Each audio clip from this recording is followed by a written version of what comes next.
मित्रांनो नमस्कार. सध्या आपल्यासोबत आहे अभिमन्यू खोतकर यांचे कार्यकर्ते.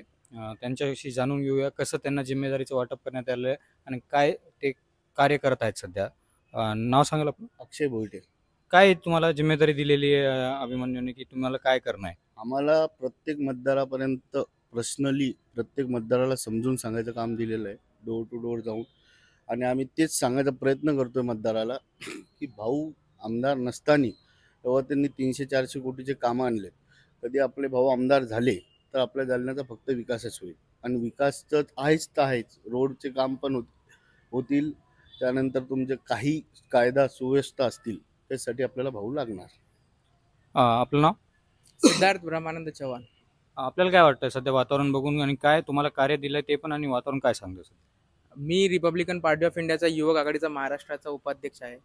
आणि जसं राज्यामध्ये मुख्यमंत्री एकनाथ शिंदेच्या मागे रामदास आठवले साहेब आणि आमची RBI प्रामुख्याने खूप गंभीरतेने उभी आहे, त्याचप्रमाणे आमचा पक्ष जालना जिल्ह्यामध्ये जालना शहरामध्ये अर्जुन खोतकर भाऊ यांच्या मागे ठामपणे उभे आहोत.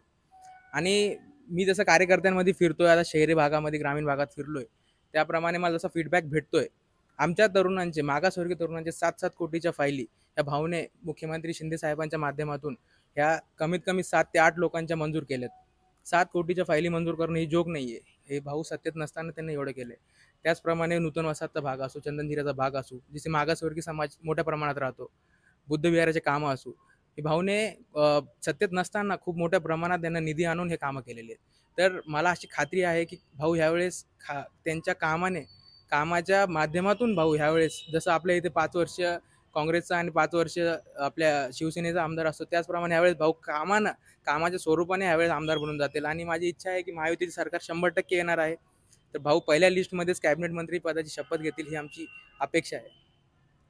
तर हे होते आपल्यासोबत अभिमन्यू खोतकर यांचे कार्यकर्ते. त्यांना वेगवेगळ्या जिम्मेदाऱ्या दिलेल्या आहेत, ते आपले निभावतात आहे. आणि जसं चव्हाण साहेबांनी सांगितलं की त्यांच्या विकासात जे भाऊंनी विकास केला, त्यांच्या मागासवर्गीय समाजाला त्यांनी जे काही केलं त्या जोरावर त्यांचा संपूर्ण पाठिंबा राहील. तर मी अनुप राठी, आपण पाहत आहात पार्श्वमी डिजिटल.